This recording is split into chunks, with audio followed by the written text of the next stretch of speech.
What's up, everyone? This is Candace Cordelia, your host for PWI Presents FaceTurn with Candace Cordelia. We are going straight further into our special NWA Crockett Cup series here on FaceTurn.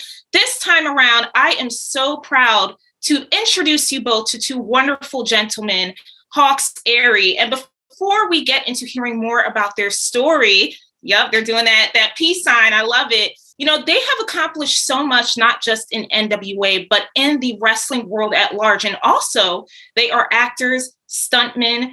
We have a lot to get into, and I'm so excited. I'm already feeling chills, but welcome, guys. How's it going? Welcome. We're good. Wow. I gotta say, I love the poster. I love the poster with the Knight family in the background. Yes. We can talk about all things acting.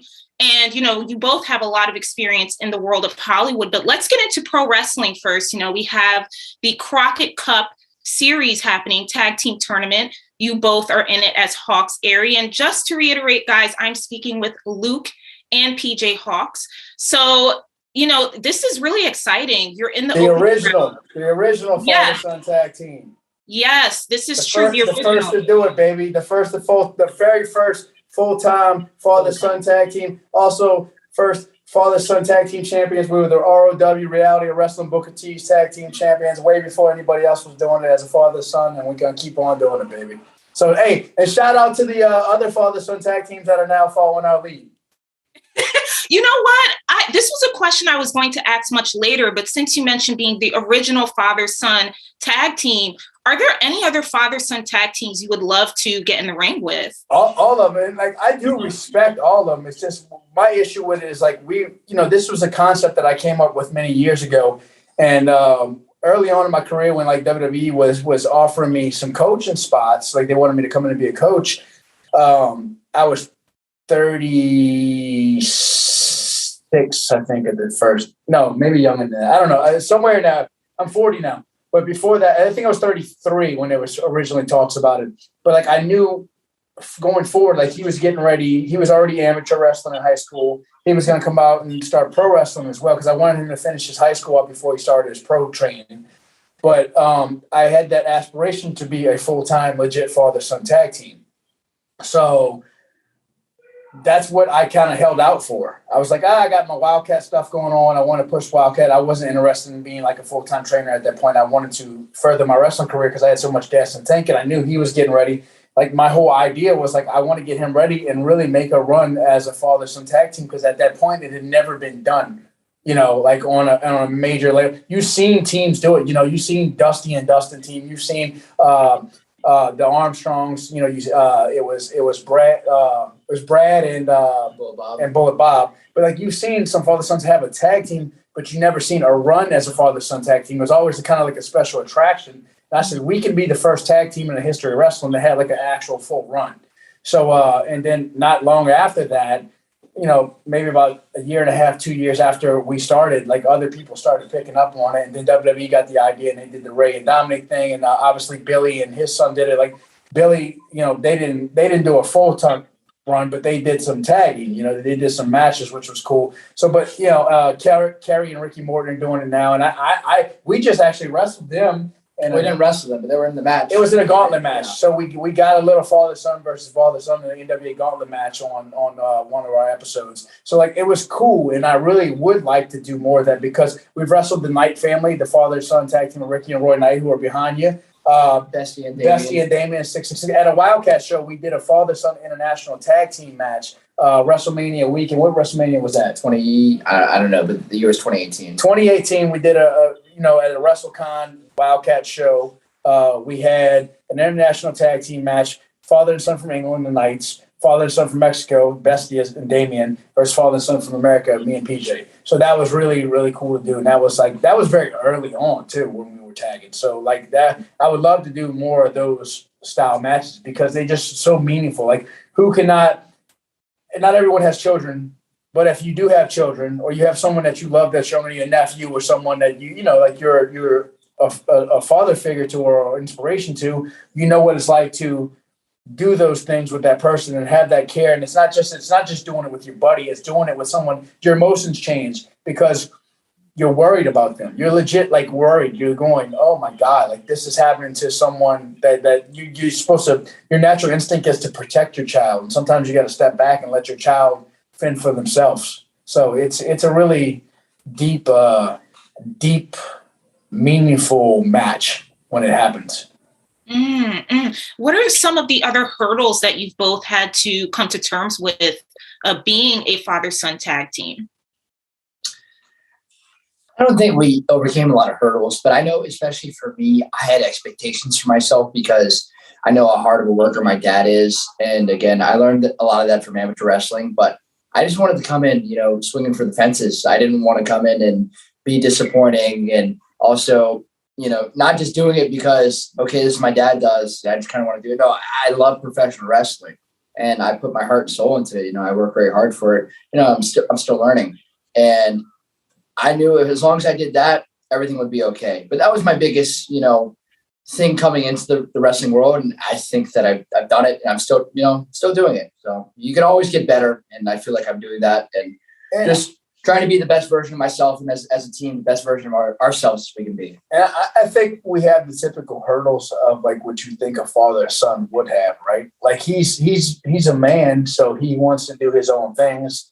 And then sometimes I'll be a father and not just your buddy, not just a tag team partner. I'm going, yo, get up. We got to do this. Go. Yeah, I need you to go do this. And, even though he's got his stuff going on, like I have my expectations as a father, and you know how that can be sometimes it can be a little tension, but it's never bad tension. It's never like we're fighting. It's just, it's not the typical tag team where it's just two buddies. A lot of times tag teams are two buddies. They enjoy the same things, or they're just good friends, so they want to be a tag team. Right. Like it's different with us because there's so much more emotion and so much more passion put into it. Right. Yeah. With that, so sorry, I didn't mean to cut you off. But I would say I agree with that. Yes. I mean, before we started rolling, Luke, you brought up the viral spot that your son PJ did, which I saw that, and it was actually forwarded to me quite some time ago. And I was just like, I can't imagine how that must have felt to do this, and you talk about the bond that you have. So Luke, what was that like seeing your son do such a spot that, I mean, it's dangerous. Wrestling is a dangerous sport, but what was that feeling like for you to see him do that, accomplish it and continue on? Well, he's also a professional stuntman and actor in addition to being a professional wrestler. So it wasn't your typical wrestler going up to do a crazy spot. It's actually something where I felt, really confident. And of course you always worry. You want it to go off perfectly, but like I worry if he's just wrestling a match, just a typical wrestling a match, like anything you do, like you said, it's dangerous. So I was actually more confident in him doing that because I knew it was really all him. Like he has to hit his mark, right? So like he can't overshoot those guys. He can't undershoot those guys. It was really, and it's up to those guys, obviously, to catch him. But in that spot, I wanted it to be 100% legit. And I think it was. You didn't see guys like down there waiting and just standing around like you do in the typical indie matches and like, all right, go. You've seen those guys getting up, and it was all him on his time. It's a collective effort as wrestling, if we're breaking that wall. But yeah, he I'm confident in his skills. So when I see it, I was like, come on, boy, nail it. Like you just like that dad, like when your son hits a home run and it wins the game, you're going, that's my son. Go. So it was like the same thing. I just couldn't do that. I couldn't get, I had to be in wrestler mode, so I couldn't just be in dad mode and go, hell yeah, Yes. And I can't, did you want to add something, PJ? Yeah, I just wanted to first, big shout out to Fly Deaf, the other team tagging with us, against us, Zach and Warren. They're from ROW, Reality Wrestling. But phenomenal tag team. Yeah. Really great tag team that should be getting more looks on the independents because they're very good. Yes. And I want to say the same for you both. And I did state this as we started this interview. You've both done so much in the world of wrestling, especially in NWA. The Crockett Cup is just so historic. It's a really important time in the history of wrestling, and especially in 2022, after the last couple of years that we've all experienced as a human race, this is going to be, I believe, one of the tournaments to remember. What are your thoughts going into this match up against the end and just being a part of the opening round for it all? Yeah, I'm very excited for this Crockett Cup. I know this was something that we've been talking about for a long time. This is one of our goals. When we were first starting off, it would be, hey, Crockett Cup would be good for us because it's a legendary tournament. You know, everybody knows about it, and it's the standard for tag team wrestling. And we love the NWA. I love the NWA. It's a lot of fun there, being there. You know, it's a great environment. But, you know, I'm trying to prove myself. He's done it, but this is something for me where I still need to come in, and I'm hungry and I need to earn my place. And what better way to do it than coming into the Crockett Cup? I mean, we've wrestled the end before, and it's a good challenge for us. And then after we go toe to toe with La Rebellion. Once we, I don't want to say if, once we win. La Rebellion. Oh, if they win, but they had to wrestle. But I'm playing odds. You know what I mean? So it's all a test. But at the same time, too, you just got to be ready for it. And I'm ready, and I know he is too. Yeah, and it's like we're trying to break that. Like I have something to prove too, because here's the thing: it's like so far you're seeing all the publicity about it, right? And you're hearing the La Rebellion, and you're hearing the Briscoes, and that's what they're talking about: the Briscoes. And look, the Briscoes are a great tag team, but here's the fact of the matter: we gave the Briscoes a run for their money at ROH in New Orleans, and I mean they barely escaped that match. And that was when PJ had, very, very less experience. 2.5 years in. That he has now. So we're constantly getting better. We expect them to get better too. But look, you're not going to sit here and sleep on Hawx Aerie, because not only are we a father-son tag team, we're a great freaking tag team. We work hard. And Crockett Cup, that has something, he just hit on it. It's been on our radar for years. We have been trying to be a part of the Crockett Cup even before we were a part of the NWA. It's like I just wanted to be a part of the Crockett Cup because it's such a big deal. But more so is because we have stuff to prove as a team. We're not just father and son.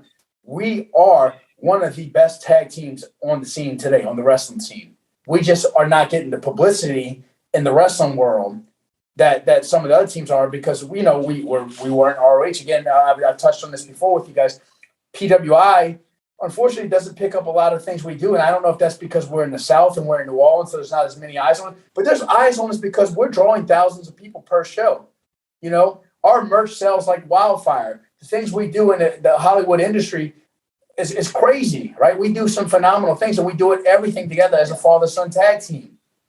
So don't sleep on who we are as Hawx Aerie just because we're not with Ring of Honor or we're not with AEW. We're with NWA. We're with Wildcat Sports, along with all the other 50 other projects we have going on.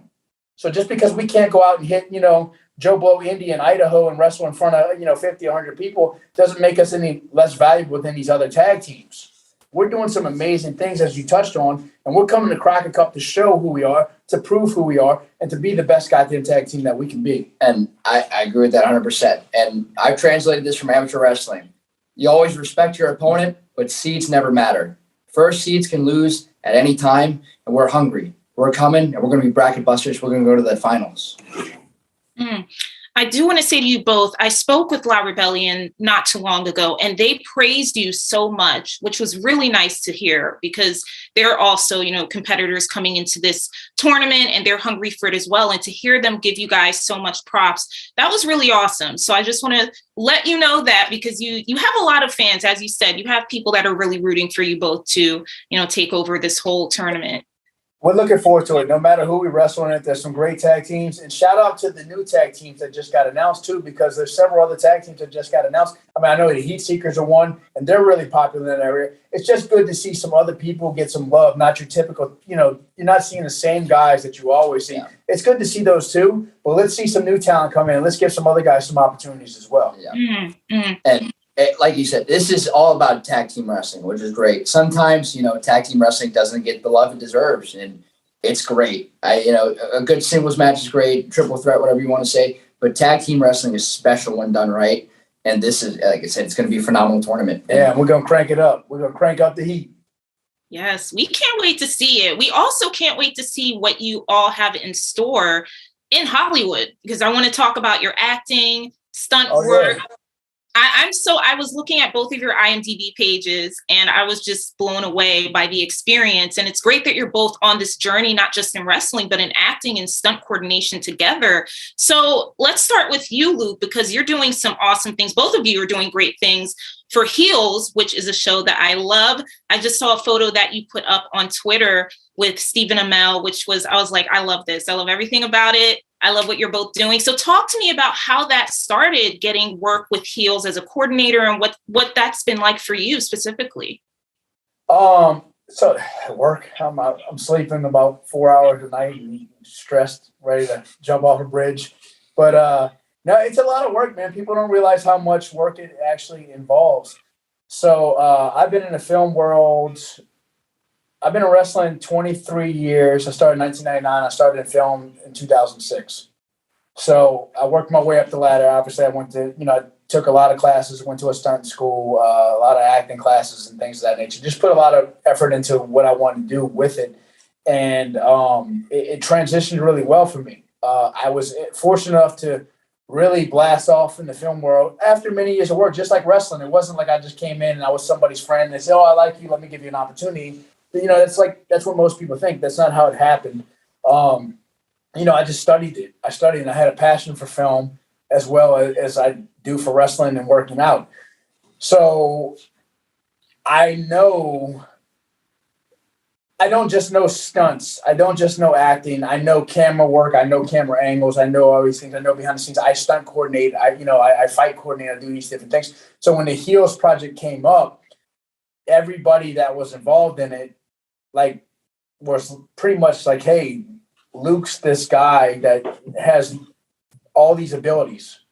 So he should really be involved in this project. And that was very early on in the project. And you don't know that you have a project until you finally sign a contract. I don't care if they tell you have a project. Like if you call me and you tell me you got a job for me, until I actually sign that contract, I don't have a job. So we went through months and months of back and forth and talking, and it's going to get, we're getting ready to start. Oh, it's put on the shelf again. We're waiting for this. We're waiting for that. So I never knew when it was going to happen, but eventually it did happen. And I came into a really great team, and like any team, we were all new to each other, so we had to find our way and build our relationships, and we did that. And along with that, one of the first things they said to me when I came on was Perry were about to start up after his mall jump, and he was super viral. So they loved that, and they were like, "Yo, we know your son's a champion amateur wrestler. We seen his mall jump that went super viral. We really want him here with you." And I was like, "Well, so do I." So that's perfect. You know what I mean? So I didn't have to go even vouch for Perry. I didn't have to say, "Hey, check out my son." I didn't have to say, "Hey, look at his credentials." They had already knew his credentials before I came on. So it was kind of like a package deal type thing. And then obviously, we start working with more guys, and we see who it's not a friend job. And what I mean by that is we're not here just hiring our friends and trying to give our buddies opportunity. I don't really believe in that. But I do believe in hiring the people that that will work really hard and do the right job for the right position, So a lot of the stuff we do is character-based or description-based. So if you're an actor and you're 6 foot African-American, 300-pound guy, I need to find somebody to match that 6 foot, 300-pound African-American guy that can be his stunt double full time for the season. And typically I'm looking for a wrestler to do that, one that has a lot of experience. That way he can work directly with that actor. And on the day we shoot, if there's anything that the actor is uncomfortable with, or something that the actor, it just may be a little too dangerous for that actor, that wrestler can step in and do that stunt for that person. And we train and we train and we train. We have a whole gymnasium. We have a whole facility with rings and crash pads and, fitness equipment, everything we need. Everything is very, very precise on what we do. There's a lot of training involved, a lot of time involved, a lot of meetings. We don't just go do something. This is my third meeting today, and I have another one at 1:00 when I get off this phone, in addition to 2 training classes we've already had today. So it's a lot of mental thinking. There's a lot of time consuming. a lot of meetings. I mean, 12 to 14 to 16-hour days sometimes, back to back to back. It's not. That's why this takes precedent over in indie booking, so to speak. Like, we don't take many indie bookings. We take the higher end, bigger indie bookings because our schedule's just not freed up. We can't go off and be part of a full-time wrestling company. We just can't do it. Our opportunities in the film world are way too big, but our opportunities in wrestling are great too. And like, we love wrestling. I love wrestling. I love film. I love fitness. And I do my best to incorporate all three of those things, but give actual 100% in all three things. It's just, my thing is I'm 40 years old. I put so much time into wrestling that I ended up building a successful career in other places, not even really meaning to, right? Chasing wrestling led me to other doors of opportunity that actually became better and more influential for not only my guys at Wildcat, but anybody as a whole in wrestling. Because last season, I probably tafted 25 to 40 guys, which means I got 25 to 40 guys, wrestlers, SAG cards from across the United States, and put them in the film industry. So no other schools doing that, no other wrestlers doing that, no other promoters doing that. I'm the only promoter in wrestling that has given these guys opportunity. And it's great because a lot of times we get to give these guys opportunity. We know independent wrestling it's more a passion, right? A lot of these guys don't make money. They have to have a regular job until they get the big contract. Everybody's goal is to get that big signed deal. Well, I've been fortunate enough to provide opportunities for these guys and their families, especially when COVID happened. We were the first production up and running during COVID. So when everybody was hurting, we were able to supply these guys with jobs and be able to take care of their family, or they may, be in a spot. Like, a lot of these guys were having, they'd have car trouble or house issues because COVID shut them down and they couldn't work and they weren't making enough money. We were able to provide opportunities so they didn't lose their house, or so they could get their new car, or just so they had money in their bank to take care of their family. And there's no better feeling than providing those opportunities for people that are working hungry and struggling, like trying to make it. But I'm sorry I'm talking long. There's also the flip side of that. I'm also the guy that has to book somebody. I'll call you and say, hey, I got this job for you. And then I get you all hyped up, and I'm hyped up to have you. And then 3 days later, a week later, director goes, oh, we don't have enough time to shoot this. We got to scratch these scenes. And then I got to call you back and say, I'm sorry, that scene got cut out and I'm not going to be able to use you now. And you just thought you got your big spot in the movie. No different than like you're backstage at WWE. You're warming up, you're getting ready for your dark match. And then they go, oh, we're over on time. Dark match is cut. And you're like, wait, I'm about to have my tryout match. This is what it's the same thing. Like, with the boss position, you can be up here, but you can also be way down here. And it's difficult because I don't want it to cause personal conflict between the people that, like, a lot of people will take that personal, and they don't understand that it's not coming from you. That's coming from higher ups. It's coming from a network. It's coming from, I didn't make the decision to cut that person. I'm just doing what I have to do for the production. So overall, like, it's just so good to be able to provide opportunities for hardworking folks. This is the information we salivate over. So no apologies necessary, Luke. This is great stuff. For you, PJ, and hearing everything that your dad has just expressed, how are you using what you're learning from the acting world to help you navigate the wrestling world even better to your advantage? Well, I'd say they're different. If anything, acting and stunts have just made me think more about wrestling as a career in total, because that's all I wanted to do. But I mean, I started film in 2018 and I've been doing it since, and Full time. Yeah, full time. And I found, as well as school, I'm still in college. I graduate in the fall semester, so I'm kind of bouncing between everything. But I've found a passion for this too. I've grown to love it, and it's a lot of fun. I'm trying to train in this too, but it's more of just putting that 100% effort and trying to do my best in this as well, and trying to succeed. And again, just be the best version of myself I can be in here. I mean, on heels, like I said, I came originally, I was just going to playing as assistant coaching my father, and stunt doubling here and there for, if they need something. But I actually got cast as a role. I played Denny the ref. I auditioned for the role. They said that they were looking for a ref. And they're like, well, Perry would be perfect. I sent it in. And the reason they actually, there was two reasons. Like Perry had a really good audition, but they also, I explained to them once they casted Perry, like I said, you really don't realize how good of a smart decision that was to cast Perry in that role, because Perry's a wrestler. And when you're working with two actors in the ring at a wrestling, we're shooting these scenes and we're shooting them. It's not a wrestling match. You're not going out there for 5 or 10 minutes, 20, 30 minutes and performing straight. They're shooting for 12 to 14 hours, the same scenes over and over again from different angles. And it's grueling on these guys. But Perry's the guy who can actually get in there and tell them and when, stop them if something's going wrong, or guide them or talk to them while we're shooting the scenes. Because it's different than wrestling. It's not a live audience.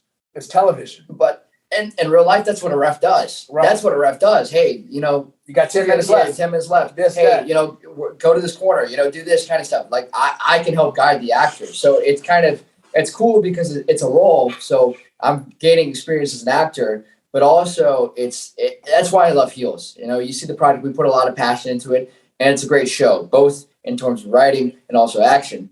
But it crosses both worlds. It combines wrestling and movies, and I love it. And we just got nominated for Best Action Series, baby. We did. Best Action Series. Alexander got nominated for Best Actor. As well as Mary. We got to get it. Mary McCormick did too. Sorry about that. That's all right. In our office. We're at Heels right now, so we're in the Heels office right now. Yeah. I feel even more honored knowing that. That is fantastic. Congratulations, because the show is truly phenomenal. It's really giving people who may not be wrestling fans an inside look at what it takes to be a professional wrestler. And 100%. even wrestlers, because I read some of the stuff. I try not to, but every now and then you do. Like you read the comments and they're like, oh, where's Stephen and Mel writing a script? We don't write scripts in wrestling. We're like, oh, well, have you ever been to a promotion where they do? Because I've been to several of them. Even CM Punk on his first day, he says, I remember when I went to this independent promotion and the promoter walked up and handed me a script of the whole match he wanted for me and the other guy. And I'm like, yeah, I've been there. So some people do that. Like, it's not just because you didn't do that in backwoods Mississippi, that doesn't mean it's not done. It hasn't been done somewhere else, or it's not done at WWE. Like there's actual scripts sometimes. There's things so we kind of give people a taste to broaden their horizons on all versions of different independent wrestling or just wrestling in general. And I think you touched on it very well too, that it also provides a way for people that don't know anything about wrestling to see that world, because we do break that down. But also, the relationships. I think Jack and Stacey is a perfect example of how people don't realize how, and really entertainment, how couples go through struggles or fights between brothers. You see that's a very common struggle. Everybody fights with their family, their siblings. You see that and you can relate to that, or any of the character struggles in the show, whether it's addiction or, just again, like trying to prove yourself. There's those themes in the show. Everybody can relate to that. And it's also, the story about professional wrestling as well. I enjoy what I do. I love my job. I love my job as a professional wrestler. I love my job as an actor, as a stuntman, as a coordinator, as all those things, right? But I don't have really a personal life. If you look at my social media, it doesn't show that, because you see me in Georgia and you see me in Australia and you see me in California and you see me here and there. But it doesn't show all the stress and struggle and mind battles that go along with that, because it's 24. I'm literally working almost 24/7. He can attest to it. He'll tell you. It's rare that I'm just enjoying myself or that I'm out. I rarely see my family, outside of Perry, and even him too when he's working. Yeah. You just can't be in two places at once. Yeah. But I know these jobs are demanding jobs. Yeah. I know they're also once in a lifetime jobs. So You have to capitalize on them, and you have to realize that these jobs are important. So when you sign up for these jobs, when you sign up for being a professional wrestler or a film guy, that those are sacrifices you make. So, I accept it, but it's also a privilege to be in these jobs. So, but it's difficult, man. Yeah. It's very, very strenuous and to maintain relationships, to maintain friendships, just everything. So, it's a nice outlet for Heels to be able to show that for people that don't know, and people can kind of understand that. And that's where I was going with it, because I said, if you could look at the best way to explain my personal life is to watch episode 6 of Heels and Jack and Stacy. I'm Jack. Like, it's a slow episode, but it's a very meaningful episode. So if you go and get through the series, pay attention to episode 6 in Jack Spade's life, because that's my life. Very good to know. And what you both are accomplishing, it deserves praise, because you are both doing so much. And PJ, I mean, you're a college student as well. That's a huge accomplishment to be able to graduate, to do everything that you're doing with your dad. I mean, kudos to you both, because it's really phenomenal to see this all come to light, to see it progress, and to see you both happy and just confident in what you're doing. Thank you. You're welcome. What's the legacy that you both want to leave, not just as Hawx Aerie, but even outside of wrestling, with everything that you're doing? What is the legacy you want to leave toward or behind with your family? Well, for me, it was a struggle, because like, I've already done things that changed the game. You know, I'm the first person in my family with our last name that graduated high school. He's going to be the first person to graduate college. You know, I come from a really, really, really difficult and rough upbringing, where I fought from the bottom my whole way up. Grew up in a boys' home, got adopted. My mom was a drug addict. Like, it's a long story. People who know me personally know the process, right? And it was very difficult to break away from all the negativity that I had to get away from. It was extremely difficult. But it was a part of a life that I never wanted to be involved in. It was just, I was born in poverty, so that was just the way it was. I didn't want my, kids to grow up the same way. So I did everything different than everybody else I knew. Like, I seen troubles, I seen this and seen that. So like, I had to get away from that stuff.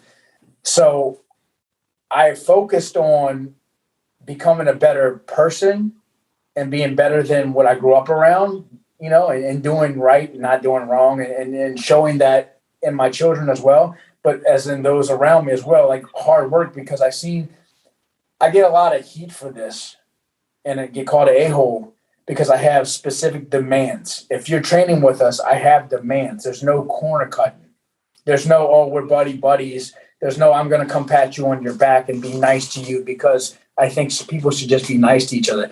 When we come to that's in life. That's not in wrestling. That's not in careers. Because when you go to school, you don't have those relationships with your college professor. You can talk to them, but you're not going and being best friends with them, and they're going to write you an A and pass you because you're buddy. But it tends to happen in the wrestling business. They just want to become buddies when you're training, so they don't have to do the drills. And so they get, oh, well, this guy can't do these moves, but he can, he's funny and I like it being around, so let's let him excuse. I try to steer away from that. So my legacy was, I wanted to make strong professional wrestling in the South, because it was lost. I wanted to build back up a Southern brand, because wrestling in the South was huge. It used to be huge in the 80s, right? With NWA, just Bill Watts, everything, right? I wanted to build up Southern wrestling again, because I knew Southern wrestling was great, and I'm a Southern wrestler. So that was my goal with starting Wildcat Sports. It bled over into PJ. It bled over into Matt Lansing, Jay Spade, Buku Dow, Chuck Devine, Danny Flamingo. I can name a list a mile long. Ryan Davison, the guys that just come from us. Ryan comes from ROW, but he's our heavyweight champion. There's a list a mile long of guys from Wildcat, Jace Valor, who work really hard, and they do things they never thought they were capable of doing, because someone pushed them and gave them the confidence instead of telling them they weren't worth it. It's like, you're only worth the work you'll put in. So if you're not willing to put in the extra mile, you're not willing to be a champion. You know what I mean? But most people want to be champions, but they don't want to put the work in. So I just want to leave on, like, no matter where you come from or what you do, there's standards and practices. And if you want to be the best you can be and you want to achieve your goals, then you have to work harder than you've ever worked for in your life. And the bigger your goals are, the harder you have to work. So that's my legacy to live on, to leave, and prove it and show it by example. And I think I've done a pretty good job with that with my kid. We still have troubles. Yeah. I mean, we had a 2-hour conversation the other night? We did, yeah. A one-on-one 2-hour conversation just about working harder and not getting complacent and being the best, and not letting other things people say go to your head, whether they're positive or negative. Not letting people come tell you how good you are and pat you on the back, or not letting people tell you how big of a piece of crap you are. You can't let either one of those things affect you. Yeah. You have to be total responsibility for your own thoughts and your own looks and your own actions, and knowing like being realistic, just being realistic with yourself and what your goals are, basically. So knowing that if I want to get to the top of this mountain, I can't perform the same way I did at the bottom of the mountain. I have to step it up because the mountain gets steeper and steeper as we go up. Wow. Any thoughts? Sorry, it's a lot. It's a lot. It's not easy answers. It's powerful. So thank you very much. PJ, is there anything you wanted to add to that? Yeah, I mean, he pretty much hit the nail. I mean, I'm still trying to figure that out for myself, but a lot of his work ethic and my mother's work ethic, my entire family is bled over to me. They didn't really come from much, and I definitely neither side. Yeah, neither side, and I definitely first generation immigrants grew up a more privileged life, but just because my dad did this, and I may have more opportunities because of that, doesn't mean that I get to slack off because of it, and that's one of the things I never wanted to do. That's one of the things. Okay, I don't want to just be Luke's kid who's just wrestling. No, I can be Luke's kid, but Luke's kid's freaking amazing. Yeah, you see him in the ring, and not that I want people to go, yeah, that's Luke's kid, but don't F with him because he's gonna tie you in a pretzel. You know what I mean? So, but it's just things like that. And as a young person, we all struggle with trying to find yourself and what you want to do with life, and also your work ethic. Sometimes, I don't want to do something, but like you said, that's what separates a champion from being, somebody that's just average, and just trying to find that within myself and just dig deep and just become better. And because everything I do, he rubs off of me. I want to do my 100% best. And it's just, again, finding the motivation to do it. And I'm starting to get that groove again. I've had glimpses and pieces, and I've had a taste, but now it's trying to capitalize it and keep the ball rolling so it never stops.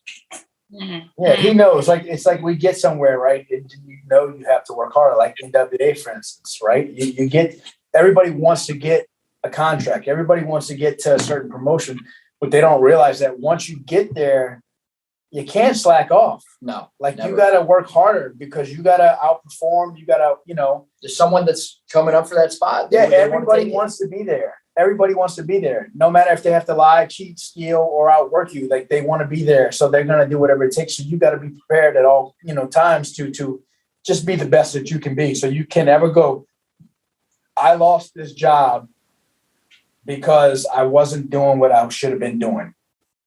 I don't ever want that to happen. If that happens, there's a problem. And that goes with not just him. That goes with all our students, with everybody. I don't want anybody ever to leave me and go, I lost this because I wasn't doing what I should have been doing.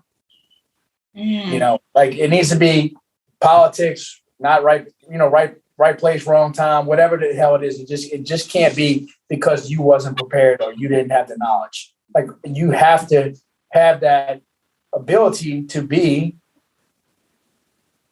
what you need to be, and knowing, sometimes, look, I just can't, I'm off for the weekend. I don't have to physically go into work, but that doesn't mean that work doesn't need to get done. Right. And that's it's a human being thing, right? We all get lazy. We all want to take breaks and stuff like that. But sometimes you have to have that conversation with yourself where you're just like, okay, I know I say I want to do this, but am I really doing everything I need to do this? And until you can have that conversation with yourself, it's not going to go anywhere. And again, we all struggle with it, but that's really the main thing I take away from that is just kind of once you do that, to put into practice and just, And he works hard. I mean, look, I was just on a project working on another show, and I couldn't be here as Heel started. So guess who was the coordinator coming in? It was PJ Hawx. So he started working on the first few episodes and the scripts and working with the actors and doing all that stuff. But I knew that he knows how I like things. I know that he's dedicated. I know that he, I don't have to call him and check on him. Hey, are you doing this? I don't have to do that because I know he's going to do everything that he's supposed to do, and he's going to take the initiative to go above and beyond. Most people would not do that. The old saying, when the cat's away, the mice will play. Right? That's not the case with him. When the cat's away, I know he's the cat. You know what I mean? So that's just how it is, man. And that's how it should be. And it also makes a difference between being good and being great and being amazing. It's just little things to better yourself. And, the best thing, the blessing is that not only do I have him as a tag team partner, but he's my father, and he's my coach. It's all into one. So it is great because he's there whenever, I start to fall off to pick me back up or to set me straight. And he's always going to be real with me. And then vice versa. Yeah. We have conversations. Sometimes he's telling me, hey, Dad, look, this needs to be this way. And sometimes I just shut the hell up and sit back and I go, hey, you know what?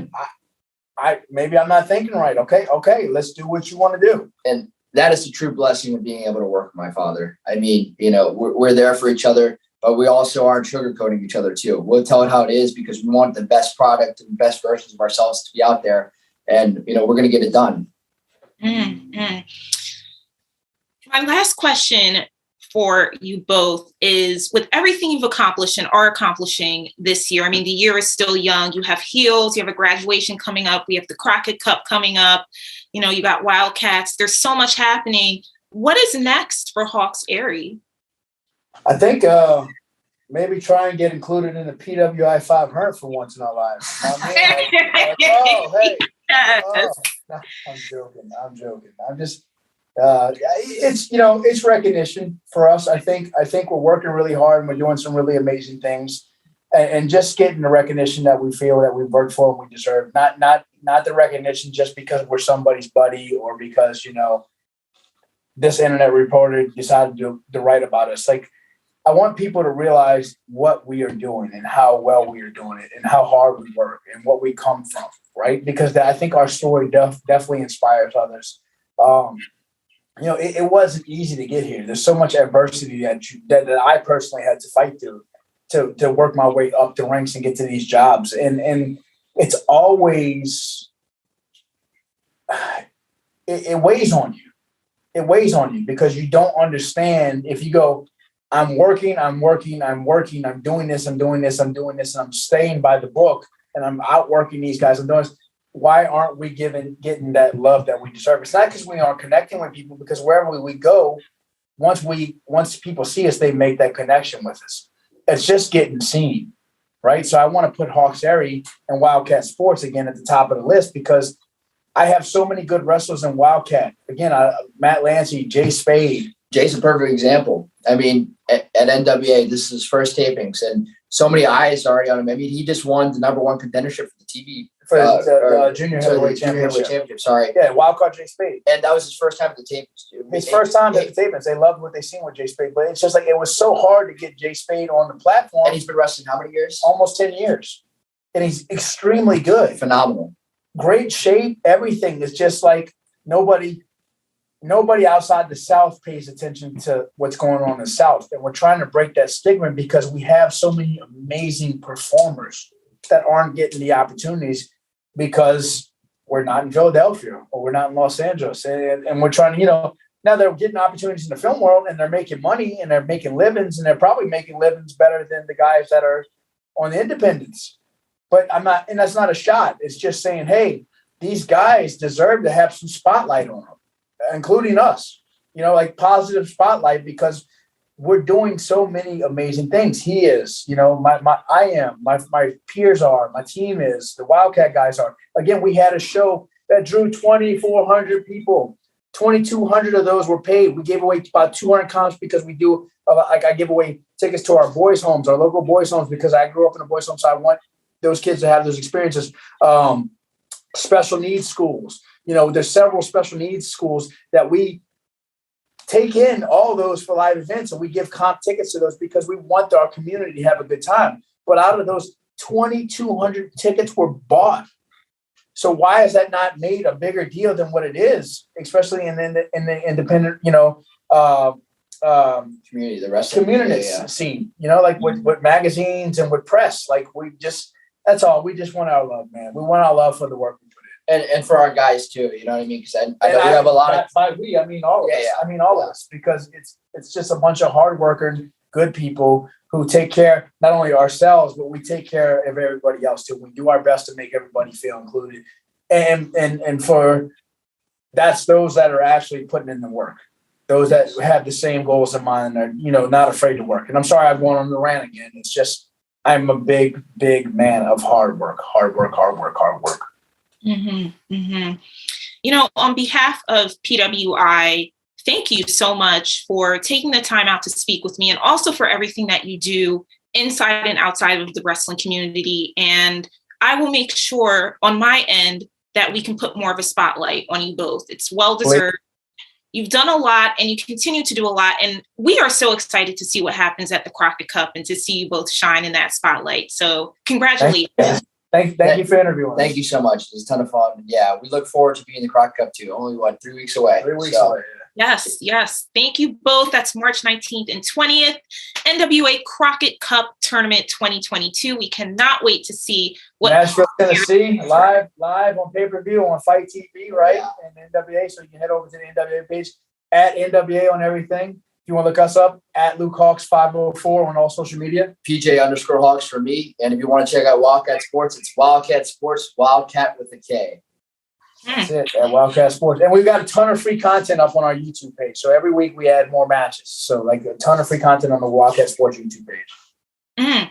Excellent information for everyone watching. Check out Hawx Aerie on their social media. Check out Wildcat Sports. That's Wildcat with the K. And of course, check out the Crockett Cup tournament on Fight TV. That's going to be March 19th and 20th. For more information, follow Hawx Aerie on their social media. Follow NWA. Follow myself, Candace Cordelia, and PWI on all of our social media platforms and YouTube. Thank you all once again for tuning into a special episode of our NWA Crockett Cup series, and stay tuned for more.